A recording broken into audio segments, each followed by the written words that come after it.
तन्मय पाटील. मी आज आपल्याला सबट्रॅक्शनचे काही एक्झाम्पल सॉल्व्ह करून दाखवणार आहे आपल्या अबॅकस किटवर.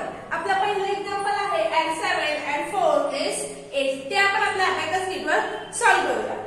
add